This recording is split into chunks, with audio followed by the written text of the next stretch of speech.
Bueno, muy buenos días a todos y a todas. Me presento, mi nombre es Raiza HKM y hago parte de un fondo de inversión llamado B Venture Capital. Es un gusto saludarlos en una nueva edición de nuestros webinares mensuales.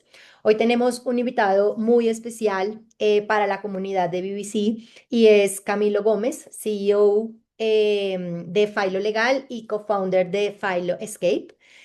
Básicamente, hoy el tema que traemos es un poco sobre la estructura legal de las startups en una, pues, perdón, las estructuras legales de las startups, que es una decisión un poquito crítica y a veces reversible si toman, pues, de pronto malas decisiones o buenas decisiones, eso hay que tenerlo muy en cuenta.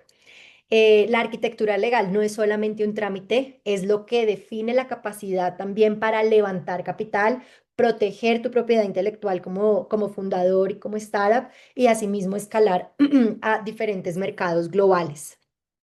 Entonces, por esa razón traemos el tema a colación, porque es un tema que pues muchos tienen muchas inquietudes al respecto y pues es ideal tener el conocimiento y más en etapas tempranas como muchos de los que de pronto se están conectando.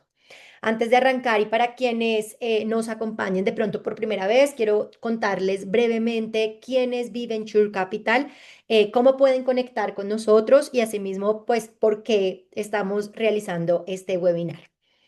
Entonces, iniciemos V-Venture Capital. Nosotros básicamente somos un fondo de inversión con más de 10 años de experiencia.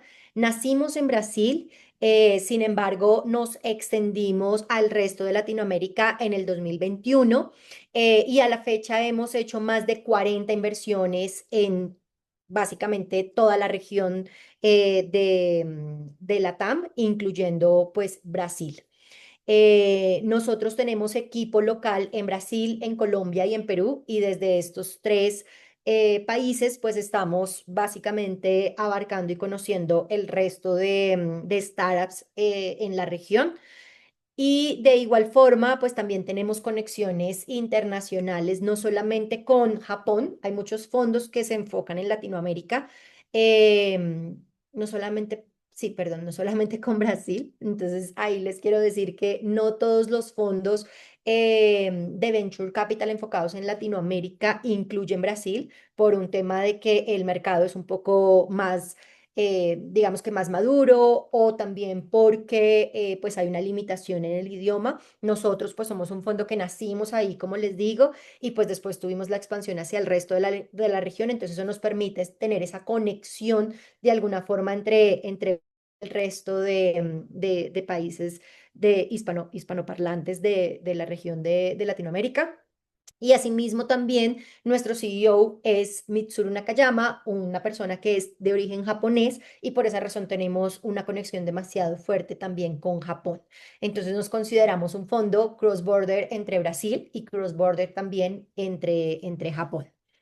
Mm, bueno, nuestro enfoque principalmente, pues nosotros somos un fondo agnóstico, sin embargo, cada vez estamos optando por tener una preferencia hacia modelos B2B SaaS, FinTech y también pues todo este tema de inteligencia artificial. Invertimos en etapa pre-semilla y semilla. Nuestros tickets aproximadamente están entre 50.000 hasta 150.000, aunque a veces hemos extendido un poquito hasta 200.000 y siempre pues está la opción abierta de un follow-on en las startups que hemos invertido. En las etapas iniciales en las que nos enfocamos, pues nosotros valoramos esa primera atracción que se tiene, esa generación también pues de ingresos con pocos recursos, pero sobre todo también la calidad del equipo fundador. Nuestro objetivo es acompañar a las startups en el camino, básicamente hacia la rentabilidad, hacia el break-even y hacia las siguientes rondas de levantamiento de capital. Este es nuestro equipo, como les comenté, tenemos presencia en Brasil, Colombia y Perú. Somos un equipo pequeño, sin embargo, pues digamos que ya en la región somos un equipo pues reconocido. Nosotros no solamente invertimos como fondo de inversión, sino también acompañamos y brindamos acompañamiento tanto a las startups en las que hacen parte de nuestro portafolio, o sea, en las que invertimos, como también en startups del ecosistema. En las startups en las que invertimos, nos gusta mucho apoyarlas a través de mentorías estratégicas, también pues revisando toda esta parte de formación de equipos de ventas, todo este apoyo pues en temas comerciales, también en temas de recursos humanos, parte financiera y pues de igual forma también los conectamos siempre con una red de contactos que pues hemos venido nosotros también construyendo en el tiempo con el objetivo de poder conectarlos con nuevos inversionistas o oportunidades de clientes o comunidades, pues que les permita también seguir expandiéndose a las startups que hacen parte de nuestro portafolio. Aquí ven más o menos, aquí ven nuestro portafolio alrededor de estos años que llevamos. Aquí nos hace falta una primicia que el día de hoy anunciamos. Invertimos en una startup colombiana que se llama Pantera. Entonces es como una que nos hace falta aquí, pero este es nuestro portafolio de inversión también para que lo revisen, lo conozcan, por si de pronto conectan con alguna startup o tienen a alguien de estas startups, pues también pueden conocer un poquito de cómo les ha ido con nosotros a bordo. Como ven, nosotros invertimos pues en diferentes sectores. Acá ven sectores como FinTech, InsurTech, e-commerce, logística, AgriFoodTech, ProTech, bueno, entre otros. Y lo que al final quiero mostrarles es también como esa visión nuestra de crear un portafolio pues con un impacto que al final pues sea real en la región y que sea diverso. En BBC, como les mencioné, también aportamos no solamente con una inversión a nuestras startups del portafolio, sino que también a las startups de la comunidad y a las startups de la comunidad nosotros lo que hacemos es aportar a través de contenido de valor, no solamente para las startups, sino también para inversionistas. Entonces, por esa razón hemos construido diferentes iniciativas. Una de estas es unas llamadas abiertas o unos fast track to due diligence donde básicamente lo que buscamos es que startups que están en procesos de levantar capital puedan conectar con un proceso de inversión un poquito más acelerado, mucho más rápido, mucho más efectivo, y pues que tengan una respuesta de si sí o no también, digamos que a una velocidad un poquito más ágil de lo que normalmente se puede dar. También tenemos un podcast que se llama Eleva tu Startup. Este presenta principalmente lecciones de fundadores que han logrado levantar capital con éxito. Los invito a que también puedan escucharnos en Spotify o en YouTube. Hemos escrito algunos libros, tanto emprendedores como para ángeles, entonces también invitados a que puedan conocer de ellos. Y pues tenemos diferentes eventos, algunos presenciales, otros online, entre esos estos webinars, donde básicamente lo que traemos mensualmente son diferentes temas de dolor general para cada uno, para el ecosistema y el objetivo pues es pues tener estos espacios de educativos y de conexión también de manera online. Por aquí, entonces, solamente les quiero dejar un QR como de la agenda principal de eventos que nosotros tenemos desde el fondo. Estos son eventos en su gran mayoría presenciales. Tenemos un evento en Brasil, también en Colombia y en Perú, que pues es básicamente un foro que traemos nosotros con conexión japonesa, súper invitados. Si de pronto van hacia Brasil o hacia Colombia o hacia Perú en estas fechas, pues que nos puedan acompañar de manera presencial.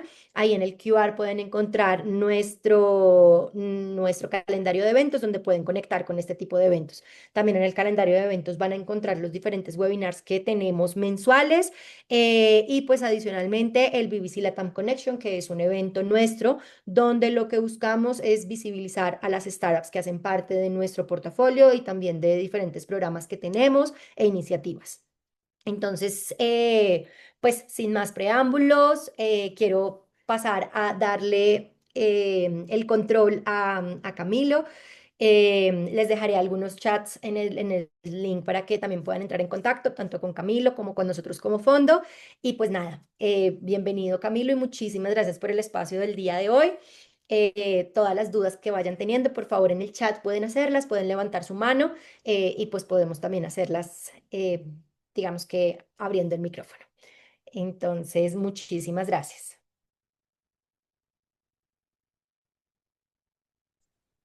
Hola Raiza, listo, bueno, pues Hola, muchísimas Camilo. gracias ahí por esa introducción y bueno, por la invitación nuevamente pues aquí a compartir con esta comunidad de emprendedores, así como también pues bueno, por la labor que vienen haciendo ya pues hace tantos años con estos levantamientos de los fondos para luego pues canalizar los recursos a la TAM. Así que bueno, pues felicitaciones por ese trabajo y gracias por hacerlo porque es súper necesario. Muchísimos, bueno, pues muy buenos días a todos. Vamos a empezar. Por aquí tengo una presentación para ustedes. El día de hoy vamos a hablar sobre todo este, digamos, como ruido de pronto que uno como emprendedor escucha de, venga, hay que crear sociedades afuera para levantar capital y cuál es la estructura que uno debería crear, si es en Caimán, si es en Delaware, si es en ambas, o mantenerse con una estructura local. Bueno, hoy vamos a estar hablando de todo este tema. Les cuento pues un poquito de mí antes de iniciar, pues soy abogado colombiano, también tengo estudios de MBA y bueno, tengo como dos sombreros, ¿no? Por el lado de, pues de abogado me enfoco sobre todo en los temas de Venture Law, que es lo que vamos a hablar hoy, todo lo legal corporativo relacionado con el levantamiento de rondas de capital y los asuntos de FinTech también me llaman mucho la atención, los trabajo mucho. Y luego ya pues por el lado del sombrero de emprendedor, pues he fundado una empresa ya hace 9 años que se llama Filo Legal, que en Colombia funciona como un todo en uno legal online enfocado en atender startups y sus diferentes necesidades legales, combinando un modelo de economía colaborativa, apalancamiento en tecnología y bueno, pues un enfoque muy cliente centrista y que busca, digamos, hablar el mismo idioma de los emprendedores y por otro lado, también he creado FileScale ya hace 4 años para resolver pues también otro dolor que identificamos y es precisamente ese que estoy seguro que están teniendo ustedes si están en este webinar, relacionado con, bueno, pues tengo que crear una sociedad en Estados Unidos para levantar capital y no tengo ni idea qué hacer, ¿no? Entonces, ahí con los mismos principios, apalancamiento en tech y economía colaborativa, tenemos una solución que ya no es todo en uno legal, está solo enfocada en los temas legales pues, corporativos, creación de sociedades, contratos de fundraising o de investing, así como los temas contables y pues, bueno, de presentación de impuestos anuales. Hemos ayudado a emprendedores a levantar rondas por más de 100 millones de dólares. Hemos creado más de 300 sociedades LLCs o C-Corps en Delaware principalmente, así como pues sus filings de impuestos que van por más de 600. Así que bueno, pues nada, eso les cuento sobre mí, sobre Filo y lo que podemos hacer en Colombia y pues en Estados Unidos. Y bueno, por ello también vengo entonces a hablarles un poco de este tema con base en mi conocimiento de todos estos años asesorando startups. Entonces, lo primero es, bueno, ¿por qué surge este término y esta estructura del Cayman LLC Sandwich? ¿No? El problema que se venía arrastrando desde hacía varios años tenía que ver con que pues, los fondos institucionales, las aceleradoras pues, más famosas y demás en Estados Unidos, le exigían a las startups latinoamericanas crear una sociedad en Estados Unidos para invertir en esa sociedad, tener equity sobre esa sociedad y luego que esa fuera la dueña de la o las sociedades latinoamericanas. ¿Por qué? Pues porque, digamos, no estaban dispuestos a invertir en una compañía local por los riesgos políticos, sociales, económicos, tributarios y demás que se siguen manteniendo. Eso sí, digamos que es una constante, es pues cuestión de ver todos los países de Latinoamérica y lo convulsionados que están. Entonces, digamos, los inversionistas dicen, hey, me gusta que el negocio esté en la TAM, me gusta el tamaño del mercado, me gusta la oportunidad, me gusta el talento, pero no quiero invertir en una sociedad de la TAM. Quiero invertir en una de Estados Unidos que sea dueña de la TAM. Exijo que constituyas entonces no solo cualquier tipo de sociedad, sino una C Corp. Es que es un tipo de sociedad específico que existía. Y que esa sea la dueña. Ahora, el issue venía cuando ocurrió un exit. Entonces, el exit es la venta de las acciones de la empresa. Se pueden vender pues, en una fusión y una adquisición o eventualmente pues, en una salida a la bolsa, en el mercado bursátil. ¿Y por qué había un problema ahí? Porque existe la posibilidad de que quien, digamos, quiera venir a comprarlos hablando de una fusión y una adquisición, que es lo más común, diga, yo no quiero comprar la sociedad C Corp, yo quiero comprar la o las subsidiarias latinoamericanas. Y a la hora de pagarle a la compañía pues, C Corp, que es la dueña de esas acciones, ese dinero va a entrar a las cuentas y a la contabilidad y va a tener que pagar un impuesto del 21% de renta corporativa. Y luego, pues a la hora de repartir lo que quedaba a título de dividendos, pues pudiera generarse otra vez un impuesto, ¿no? Entonces, pues nada, básicamente esa es, digamos, como la ineficiencia fiscal que podría presentarse en un exit sobre las subsidiarias. ¿Por qué podía pasar eso? Por temas geopolíticos, ¿no? Entonces, quien quiere comprar es ruso, es chino, es árabe, entonces no le interesa adquirir una sociedad en Estados Unidos, o por razones propias de planeación fiscal, sobre todo si estamos hablando de un exit con una fusión o adquisición proveniente de un corporativo, digamos, muy bien establecido que seguramente tiene estructuras de planeación fiscal más bien organizadas por Panamá o por otro tipo de jurisdicciones, pues tampoco le convendría adquirir la sociedad SICO, ¿va? Entonces, esto pasó, le pasó a varios emprendedores, seguramente van a encontrar literatura al respecto en internet, ¿no? Casos muy famosos como el de Brian Record, que decía, hey, hacer esta estructura es como ir al Hotel California. Tú entras, haces check-in y nunca puedes salir y quedas, pues digamos, como amarrado a esa situación del posible riesgo del éxito, ¿va? Entonces, ahí es donde vienen y se inventan esta estructura, ¿no? Que como que concilia todas las posiciones y busca eficiencia fiscal al final, eh, compuesta por una capa superior de una compañía en Caimán que se llama un Cayman Exempted Company, un tipo de sociedad que no tiene impuestos de renta ni a los dividendos ni demás. ¿Por qué? Porque está en Caimán y es ese tipo de sociedad específico, ¿va? Luego en la mitad, otra compañía que es una compañía tipo LLC. En Delaware solo existen en Estados Unidos LLCs o C Corps. ¿Listo? Entonces en este caso es una LLC que funcione como un pass-through entity. Entonces resulta que ese tipo de sociedades pueden escoger ser tratadas a nivel fiscal como una entidad transparente. Es decir, la empresa puede generar unos ingresos, unos gastos, finalmente una utilidad, pero esa utilidad no va a pagar impuestos de renta a título corporativo. Solo pagan esos impuestos si es que están conectados con alguna actividad económica en Estados Unidos, sus socios.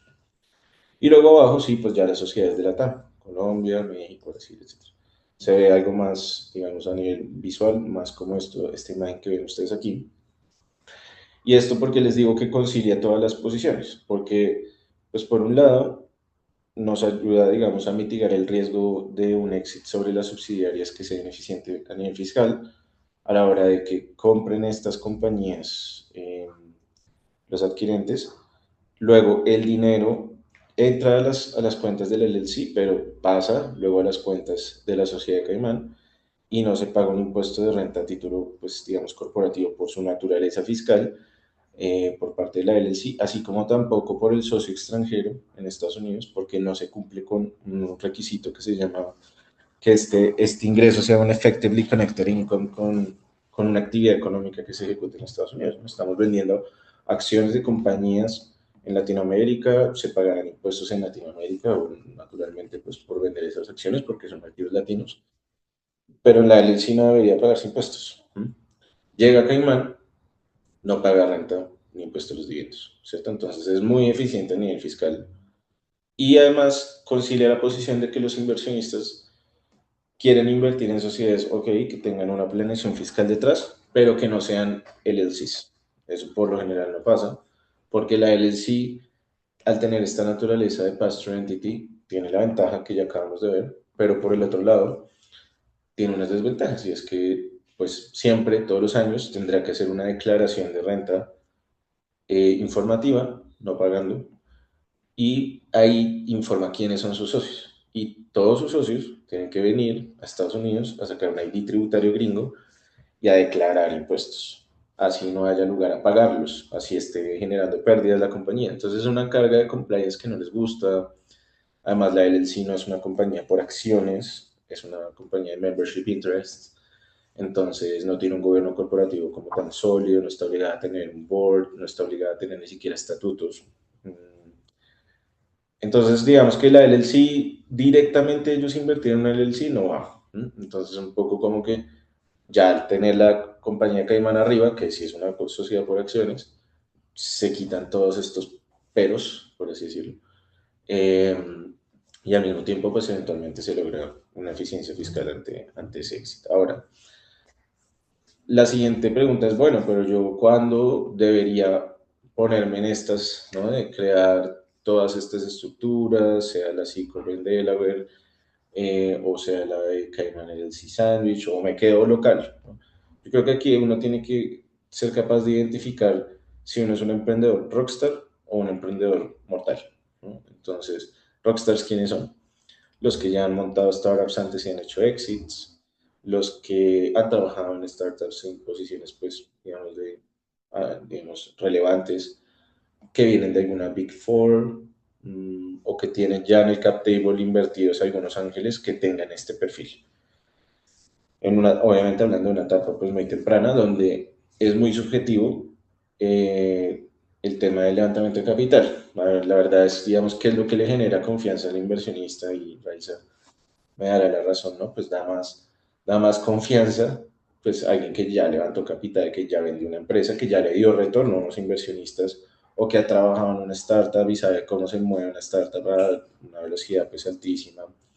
Eh, entonces, digamos que esos son los rockstars, ¿no? Y los rockstars pueden, digamos, en una etapa temprana, donde uno suele levantar entre valoraciones de 3 a 10 millones de dólares, decir, yo me voy por la banda de arriba, yo valgo 10, quiero levantar 1 millón, ¿no?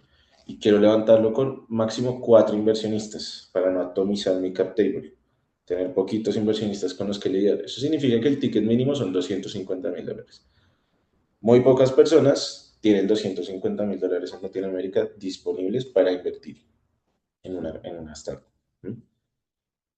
De pronto no porque no tengan la plata, sino no porque no están dispuestos a invertirlas en este negocio. No entienden el negocio, el riesgo, la forma de lucrarse, que es a través de un exit, de venta de las acciones en 5 o 10 años. Pues piensan más bien en inversiones tradicionales que les den unos retornos pues constantes, predecibles, ¿cierto? Entonces no hay como una cultura de inversión en VC. No estoy diciendo que no haya plata, no hay cultura para eso, y no, además no hay una diversificación de portafolio, ¿no? Que va de la mano de la cultura, ¿no? Y es, ok, ya tengo una plata metida en acciones de compañías en el mercado bursátil, en inmuebles, en X, Y, Z, pues tengo aquí una plata disponible para ponerla acá. Eso no pasa acá. Entonces, si uno está buscando inversionistas con esa chequera disponible para invertir en VC, le toca tocar puertas por fuera. Esa es la realidad, ¿no? Y entonces, eso implica que desde el momento uno tiene que considerar crear una sociedad en el extranjero, ¿va? Ahora, los mortales son los que no tienen como todas estas características, ¿no? Y por ende que seguramente van a estar tratando de levantar a una valoración de la banda más de abajo, de 1 millón, $2 millones de valoración, y pues por ende que van a buscar inversionistas que pueden poner tickets menores, ¿no? Entonces, esas compañías, ese tipo de emprendedores podrían iniciar un levantamiento de capital con una sociedad local, pero sabiendo que más adelante van a tener que hacer un proceso de flip.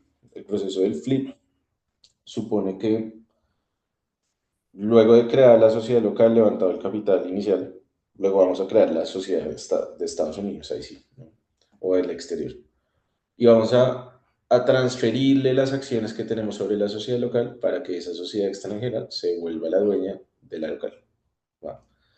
Y eso va a generar pues unos gastos de honorarios y eventualmente pues unas consecuencias fiscales si no se siguen las recomendaciones que les voy a dar acá.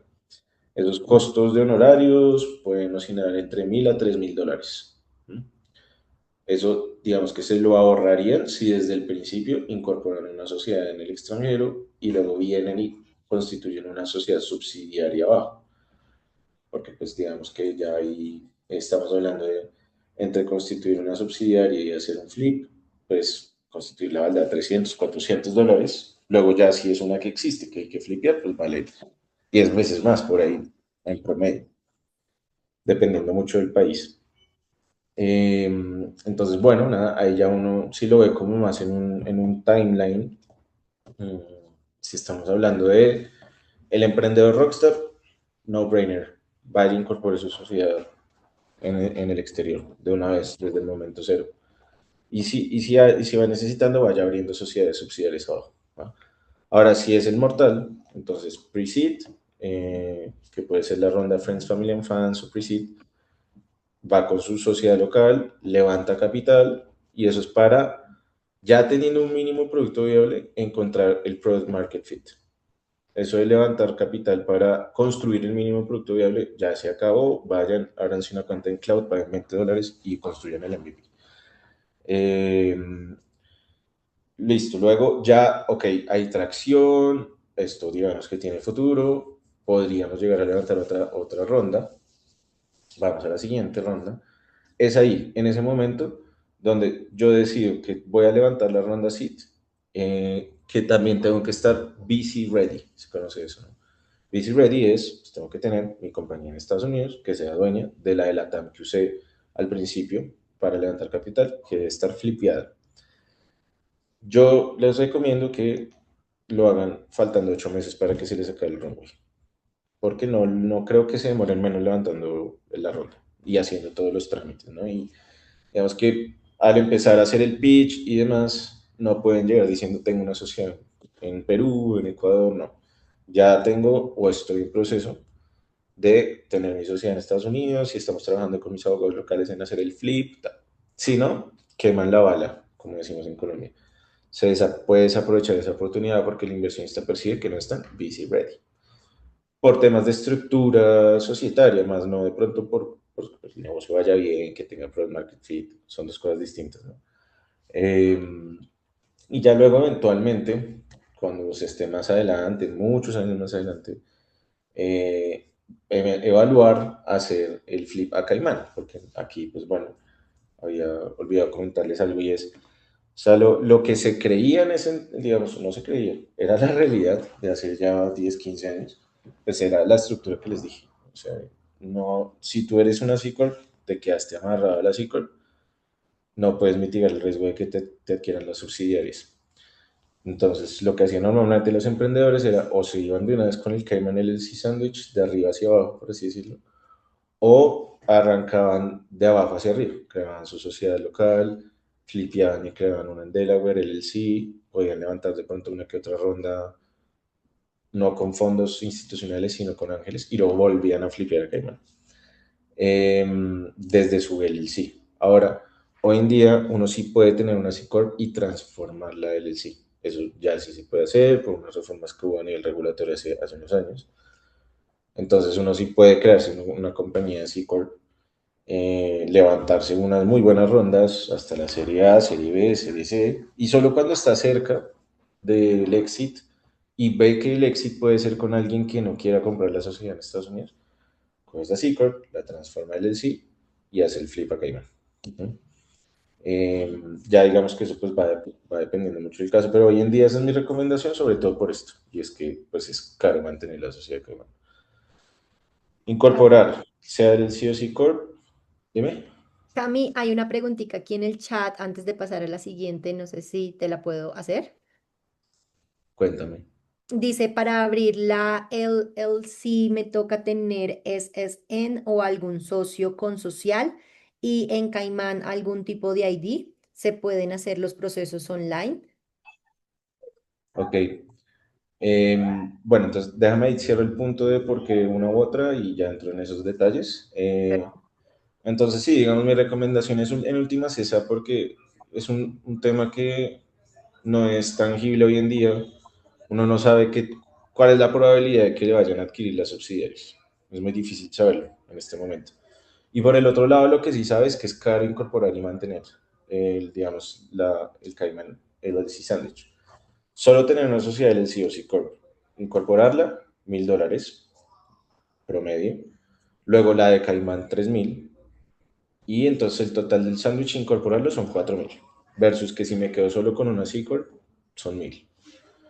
Y luego mantenerla me va a costar más, ¿no? Entonces, digamos, en Estados Unidos, en el COC Corp, te va a valer 2,000.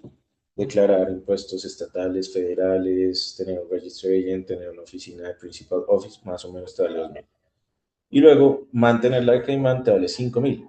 Entonces, o C Corp por 2,000 o total del sándwich 7,000. ¿no? Ya va la cosa cambiando y sobre todo si vamos a multiplicar 7.000 por 5, que son 5 años mínimo mientras uno logra hacer un éxito, pues son $35.000.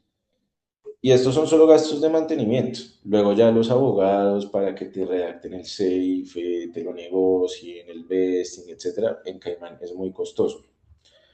En Estados Unidos, pues por lo menos con nosotros se le puede dar mucho más manejo a eso. Entonces son costos muy altos. He visto muchos emprendedores que han incorporado el Cayman LLC Sandwich y que se quedan sin gasolina literal de tanto pagarle a los abogados y les toca echar un poco para atrás la estructura.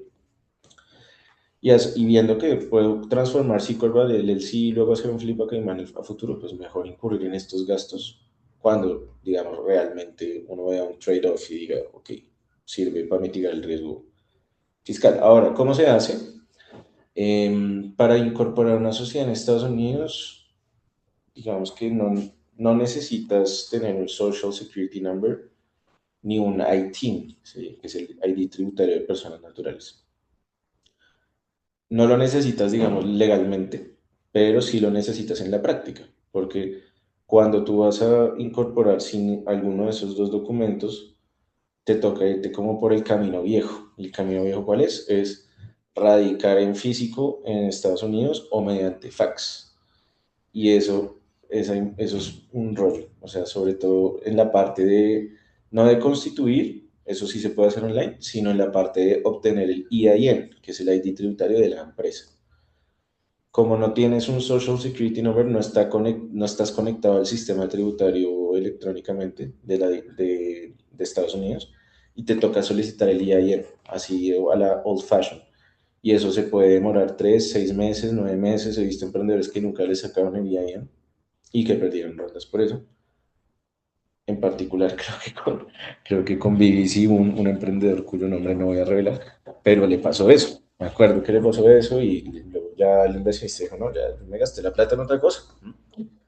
Entonces ahí lo que uno hace, por ejemplo, si se asesoran con nosotros, es que nosotros ponemos a una persona en nuestro equipo que tiene Social Security Number como Responsible Party para el momento inicial de hacer el trámite. Con eso se disminuye a una semana el trámite de obtener el EIN, porque todo está conectado electrónicamente, se obtiene el EIN y nos sustituimos como Responsible Party y los ponemos a ustedes. Eh, y luego la pregunta de Caimán. Entonces la pregunta de Caimán si se puede hacer electrónicamente. En Caimán si necesitas pues asesorarte de un abogado y ese abogado pues va a, digamos, a prestar de nuevo como sus IDs en Caimán, va a constituir la sociedad a nombre de él directamente y luego te transfiere las acciones a ti. Eh, bueno, sí, digamos que esa sería la respuesta. No sé si quedó claro. Ahí. Sí, muchísimas gracias. ¿Ese ID que tú llamas es el mismo Tax ID, el que le llaman como Tax ID y que toca sacar con alguien allá? Para los residentes fiscales en Estados Unidos, el Social Security Number es su mismo Tax ID. Ok, Y para los no residentes fiscales se llama ITIN, el ITIN. ¿Listo? listo, de una. Gracias. Listo. Igual ahí es mejor con alguien que tenga social, porque eso ya está conectado al sistema de la IRS y sale el EIN, que es el del ID tributario de la empresa, sale mucho más fácil. Pero esa persona no tiene que ser socia No, puntualmente, ¿cierto? no, en ese caso en Estados Unidos figuras como responsible party a nivel tributario, más no como socio. En Estados Unidos sí se pueden constituir desde una vez con los extranjeros como socios, lo que abre es de ese problema práctico en el momento de sacar el EIN. Ok, ¿Listo? listo, gracias. Con gusto. Eh, Juan, nosotros no levantamos capital. Con quien te tienes que contactar para levantar capital es con Raiza. Con nosotros te tienes que contactar es para que te ayudemos con todo lo legal relacionado con levantar capital. Creación de sociedades, flips, contratos de fundraising. Para eso estamos ahí con mucho gusto. Al final va a haber un código QR donde puedes agendarte una llamada con nosotros. A través de entidades hedge o cobertura, puede ser, Tatiana. Listo, entonces, pues esa es la situación, digamos, económica de incorporarse y mantenerse solo en Estados Unidos o ya con Caimán y Estados Unidos. Y por ahí empezaba la cosa. Eh, y bueno, pues ya finalmente hablando un poco como de los errores fatales que no deberían cometer.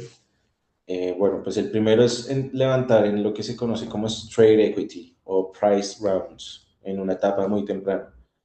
Por dos razones. La primera es que es, bueno, varias razones, tres yo creo. La primera es, esto va a dificultar el flip más adelante. Si lo hacen con su sociedad local, eso significa que ya es trazable para la autoridad tributaria del país de Latinoamérica, donde sea que estén, que X persona adquirió acciones con determinado costo fiscal. Y luego al transferir esas acciones a la sociedad de Estados Unidos, cuando hagamos el flip, esa sociedad de Estados Unidos o los socios locales, alguien va a tener que pagar impuestos, porque ese es un activo, digamos, colombiano, peruano, ecuatoriano, con un costo fiscal que ya está asociado. Ya el impacto fiscal cambia, depende de cada país, depende de si se donan, si se permutan las acciones, pero digamos, hay primeras recomendaciones, si van a levantar capital y sobre todo si van a levantar capital con una sociedad local, háganlo con convertibles, con SAFEs, con notas convertibles, etcétera, porque luego a la hora de hacer el flip es mucho más fácil darle manejo a los posibles riesgos fiscales que se puedan generar, porque no hay, digamos, un activo tan trazable como lo es una acción de una empresa. Luego, el otro tema es que si uno levanta en straight equity muy temprano, eso ya le da un signaling al mercado de que pues ya hubo un acuerdo con unos inversionistas de este es el valor de esta empresa y por ende estamos ya recibiendo capital y emitiendo acciones de inmediato y a la hora de luego ir a levantar otras rondas a una valoración mucho mayor, es difícil argumentar como, hey, pero ¿por qué si hace 1 o 2 años levantaste a esta valoración porque ahora vales 10 20x más? Mientras que como en convertibles uno levanta es con expectativas de valoración, llámese CAP, llámese descuento, eso facilita, ¿no? El tema de levantar capital más adelante, otras valoraciones superiores. Y el otro tema es por temas de gobierno corporativo, ¿no? Y entonces, si yo ya estoy entregando acciones de mi empresa, pues eso significa que yo ya tengo unas personas ahí sentadas en mi asamblea general de accionistas con derecho a voto, pues tomando decisiones, ¿cierto? Y como que no estoy tan libre como emprendedor, por así decirlo, a la hora de tomar las decisiones de que pivotear el modelo de negocio, X, Y, Z.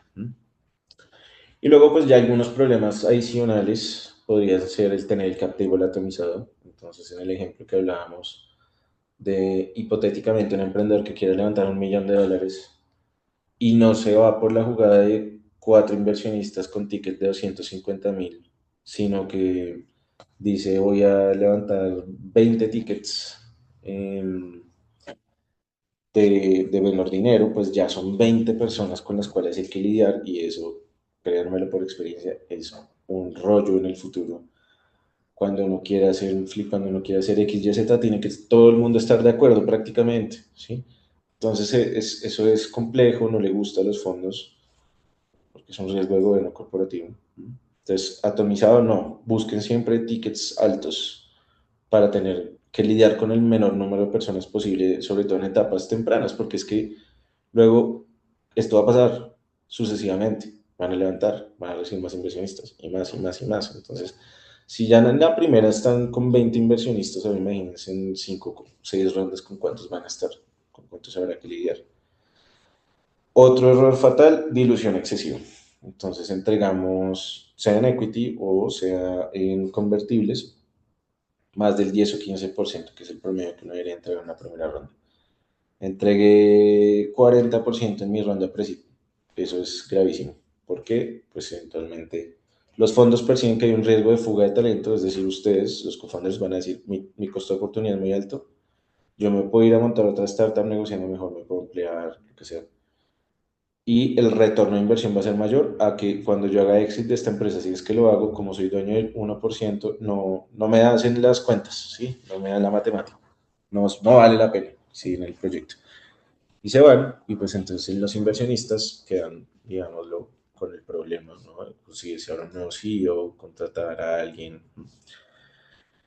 Y bueno, no, yo creo que básicamente esos son como los red flags, tengan mucho cuidado con eso. Y bueno, pues nada, por último, pues, ¿qué es lo que esperan ver?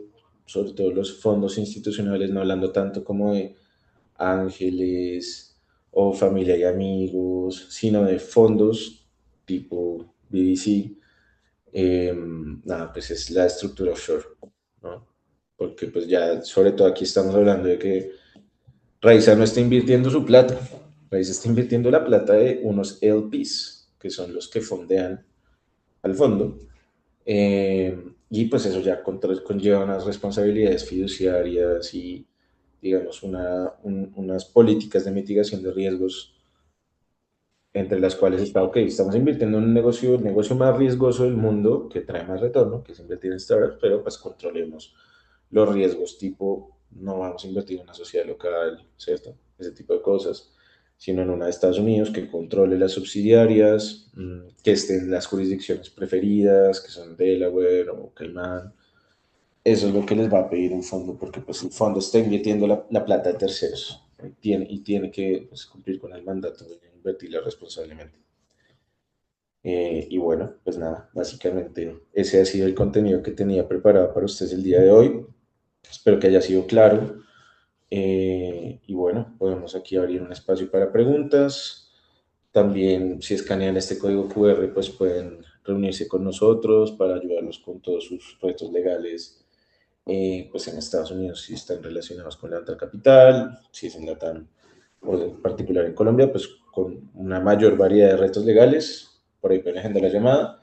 Y pues si nos cuentan que vienen de este webinar, estamos dándoles un crédito de $300 para la incorporación de la sociedad, les baja de 990 a 690. Eso sí, con el compromiso de que luego contraten con nosotros, pues hacer el tema de los taxes del próximo año en Estados Unidos. Así que, bueno, pues nada, los escucho si tienen preguntas. Adelante. Dale, José.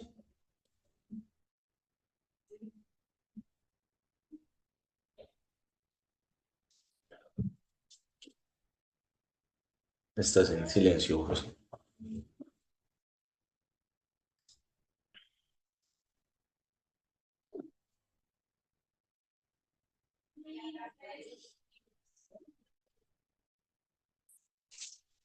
Creo que José tiene por ahí un problema. Juan Diego, sigamos con Juan Diego mientras José resuelve. Juan Diego, si quieres, abre tu micrófono si quieres para contarnos un poquito mejor esa duda que tienes.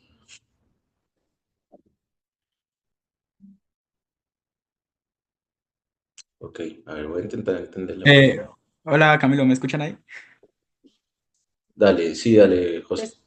Hola, ¿qué tal Camilo? ¿Cómo estás? Pues mira, lo que pasa es que yo junto con mi socio Carlos, que está aquí en la reunión, nosotros, pues, te tengo dos preguntas. La primera es que nosotros somos menores de edad, o sea, estamos creando una startup, pero pues somos menores de edad y en toda la parte legal, si no sabemos mucho.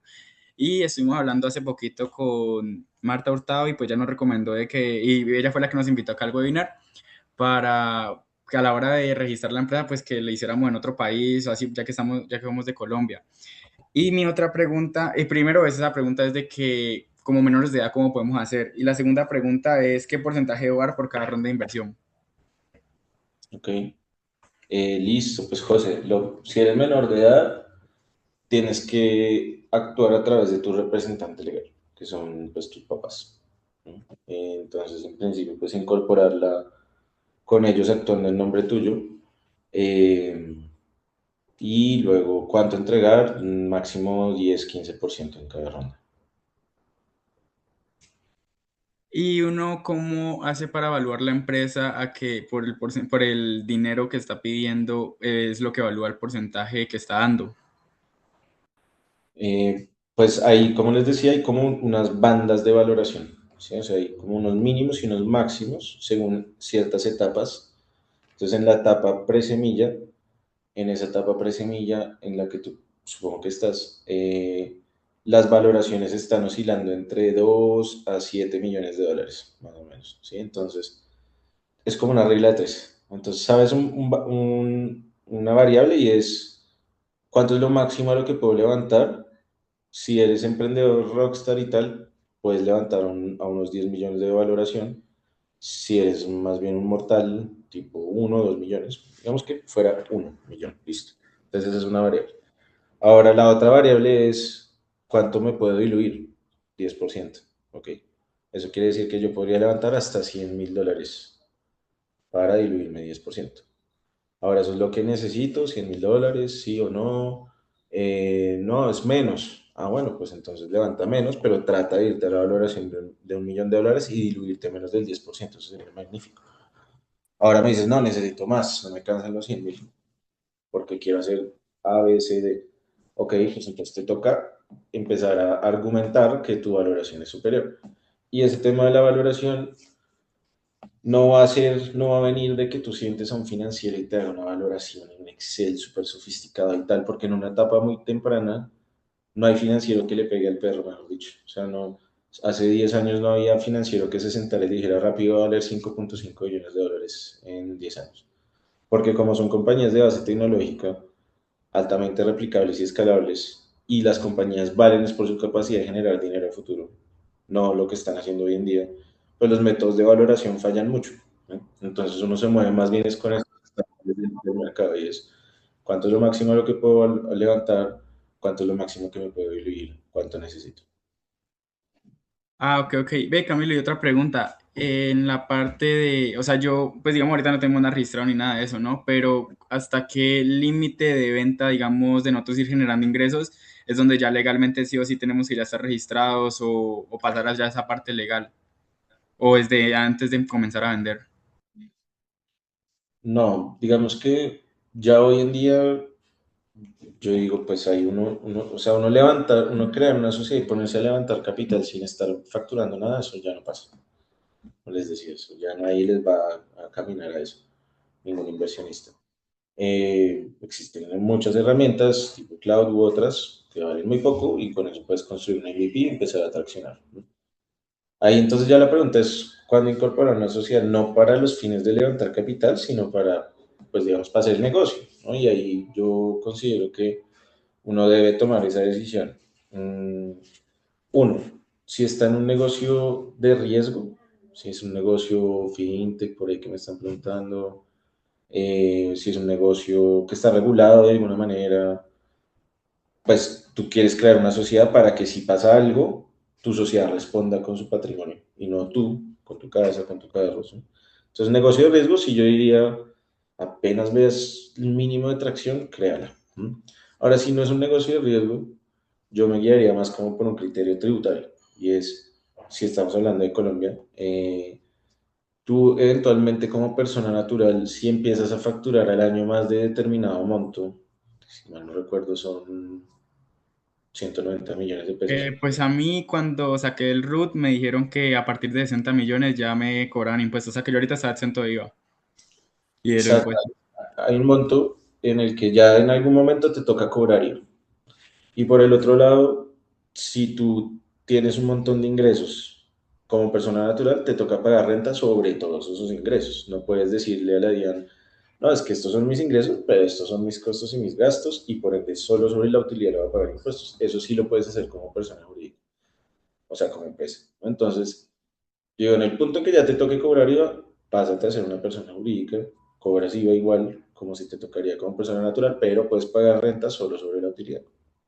Sí, es una sociedad del régimen común. Entonces, yo creo que esos son como los drivers de decisión. Ah, listo, listo, Camilo, muchísimas gracias. Con mucho gusto. Con mucho gusto. Por aquí entonces íbamos con la pregunta de Juan. ¿Nos recomiendas buscar inversión en Estados Unidos cuando estás en etapa pre y aún no has estado en una ronda de inversión, pero tu fintech sí tiene tracción real? Más que eso es cuánta plata quieres levantar, Juan. Si tú me dices, no, yo quiero levantarme de 500.000 a 1 millón de dólares en la primera ronda y no quiero atomizar mi cap table y feriar ese cap table con 20 30 inversionistas, te toca crear una sociedad en Estados Unidos, porque allá están los que tienen cheques de ese monto. ¿Sí? Camilo, ¿me escuchas? Sí. Sí, soy Juan Diego. Sí, disculpa, que está malogrado mi micrófono. Sí, mi pregunta era la que tú comentaste. Y lo que pasa es que nuestra fintech es una fintech del tipo marketplace. Actualmente tiene tracción, tiene 1.150 usuarios, bueno, activos hasta la fecha. Ya tiene, bueno, un año de la fundación del año pasado. Eh, pero no tengo ningún inversionista, no he hecho ninguna ronda actualmente, pero sí está registrada. Bueno, en mi país, yo vivo en Perú. Pero mi pregunta más que todo era si es que, o sea, ¿qué tipo de fondos tú recomiendas? Como por ejemplo Techstar o qué otros fondos de inversión en Estados Unidos recomiendas que sea fácil para más que todo fintech. V-Venture Capital, te lo recomiendo, por supuesto. Pero no, pues por ahí hay más. Hay, por ahí hay muchos recursos en internet. Hay una página que se llama Startupeable. Ahí tú puedes encontrar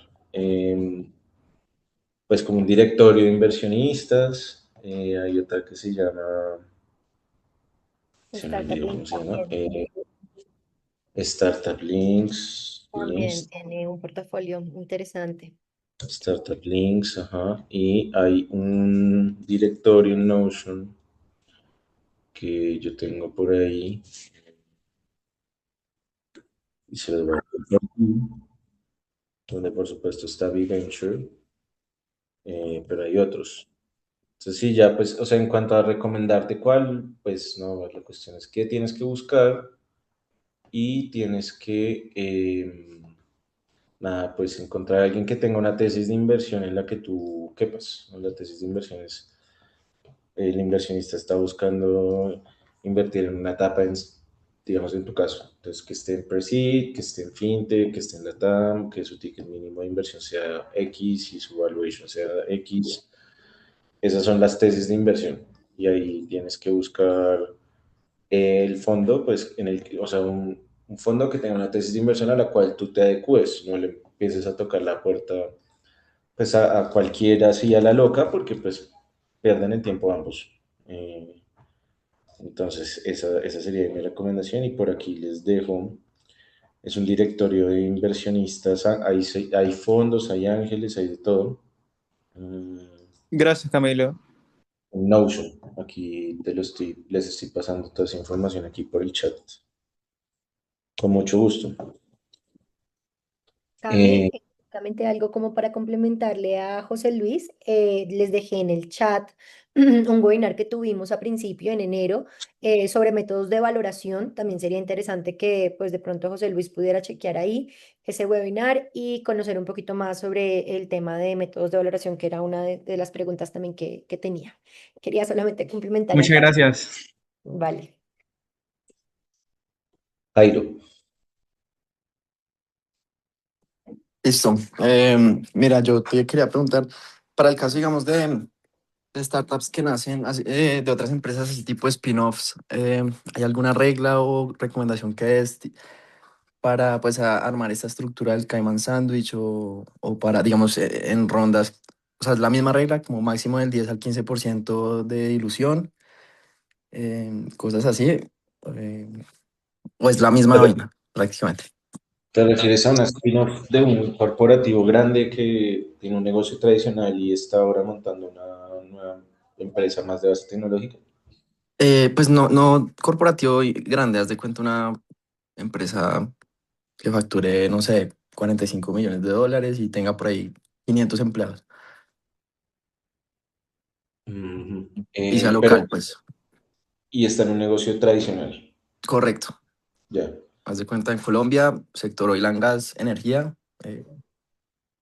ya. oportunidad de negocio, spin-off, el dueño de la empresa quiere ser socio, primer ángel, así, tal cual. Mm. Pues Ya ahí digamos que depende un poco el tema porque normalmente los corporativos o empresa tradicional, eh, a ver, lo primero que hay que dejar claro es que hay que crear una sociedad aparte, porque el inversionista quiere invertir, el inversionista de VC quiere invertir en el negocio de base tecnológica altamente escalable, replicable y de márgenes pues muy altos. Entonces hay que crear otra sociedad. Luego viene la gran discusión de siempre y es el corporativo, no entiende mucho este tema y quiere tener más posición de equity eh, y es el que quiere tener a través de su sociedad tradicional o de la persona, del fundador de la empresa tradicional, 50, 60, 70, 80% de equity, pero no estar en el día a día de la empresa. Entonces ahí como que hay que conciliar dos posiciones y es, una cosa es yo estoy montando una vaina de cero, como, como por aquí, no sé, el caso de Juan Diego, ¿no? Desde cero totalmente, normalmente sí va a seguir como toda esta estructura que acabamos de describir, 10, 15%. Ya si viene desde un corporativo más grande, hay que conciliar las posiciones y uno lo puede vender un poco más como, ahí, mire, esto viene de un venture builder, este corporativo está creando diferentes, digamos, spin-offs, por ende, tiene el respaldo del corporativo en cuanto a capital inicial, en cuanto a contactos, know-how, y por ende, tampoco irse al extremo de decir, no, nosotros no nos vamos a diluir, nos diluimos 1% por ronda. No, eso no va a funcionar. Pero sí buscar un punto medio, porque uno puede desde ese lado, desde el lado de la spin-off, decir, es que tu inversionista acá está sacrificando equity por el hecho de que esta compañía, al venir respaldada por el corporativo, va a hacer exit más rápido. Y hay datos que respaldan eso, que llegan más rápido al exit, en valoraciones más altas. Entonces, es un caso particular, eso hay que verlo muy caso a caso. Pero por lo general es como, digamos, un punto medio entre lo que les acabo de decir de lo clásico de cómo levantar capital y lo que normalmente quieren las empresas tradicionales y es el control total. Y nadie le dice nada.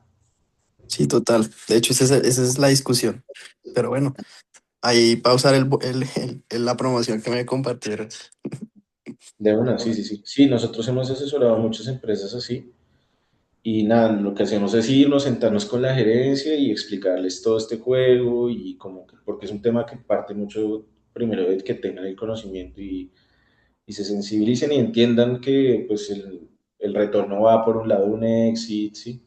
No De por una. por dividendos. Entonces, adelante, sí, con mucho gusto ahí te puedes agendar. Y De bueno, una, mil Paul, gracias, Camilo. con mucho gusto. Bueno, ya para cerrar, Dani, por ahí el tema de operar en otros países. A ver, lo que normalmente hace la gente, y yo creo que está ok, eso, pero temporalmente, es crear una sociedad en Estados Unidos, abrir una cuenta bancaria, conectarla a Stripe y empezar a cobrar por todo el etapa. Si es un negocio B2C, EdTech, me dices, eso te puede funcionar por un buen tiempo. Si es más B2B, eso en algún momento empieza a generar problemas porque los clientes empresariales en LATAM normalmente cuando le van a pagar a un proveedor extranjero, las leyes tributarias les obligan a hacer retenciones en la fuente por pago de esos servicios al extranjero porque esos servicios los está aprovechando un residente fiscal latino en ese país latinoamericano. Entonces cuando empiezas a, sobre todo, involucrarte con empresas más grandes, las áreas de compras y las áreas de contabilidad van a decir, nosotros, como estamos obligados a hacer esa retención, pues nada, la tenemos que hacer. Y tú dices, no, pero yo no voy a que me retengan 20% porque entonces estoy tributando doble, luego me toca pagar también en Estados Unidos, es un rollo aplicar los créditos fiscales. Entonces, yo pienso que está bien para ver dónde tienes más tracción, de qué países de Latinoamérica, y luego cuando empiecen a surgir estos issues, vayas abriendo compañías en la TAM para evitar esos temas como tributarios transnacionales que son complejos de manejar, que pues te cierran puertas con, con esos clientes corporativos. Eh, eh, pero bueno, pues nada, yo estaba por aquí con ustedes. espero que esta información les sirva un montón, muchos éxitos con sus proyectos y bueno, pues que tengan un buen día. Camilo, muchas gracias a ti nuevamente por el espacio, gracias a todos los asistentes el día de hoy. Les deseamos un excelente día. Les recuerdo que esta sesión fue grabada y será subida en nuestro repositorio de YouTube, el cual comparto por correo electrónico con ustedes la grabación para que también puedan, de pronto si quieren volverla a ver, la puedan revivir o compartir con alguien del equipo. A todos, buena tarde o bueno, buenos días para algunos y que tengan una excelente resto de tarde. Nos vemos en el siguiente mes en Una, nuestra una, siguiente cita. una preguntita rápido. ¿Será que podrían poner el QR rápido que no alcancé a guardarlo? El de la promoción. Claro que sí, Camilo. Camilo se desconectó. Paula, no sé si es posible de pronto tener en el chat de pronto el... Sí, dame dos y ya les comparto el Ay, link. madre. Bueno. Ya se los Claro que sí, comparto por el chat. lo compartimos Ay, por el muchísimas chat y gracias. Qué también pena con ustedes. por el correo electrónico. Voy a compartirles también esta información para que puedan entrar en contacto en caso de que no hayan podido capturar el QR. Ah, bueno, muchísimas gracias. Vale. Muchas gracias. A todos muchísimas gracias y que tengan un excelente resto de día. Nos vemos el siguiente mes.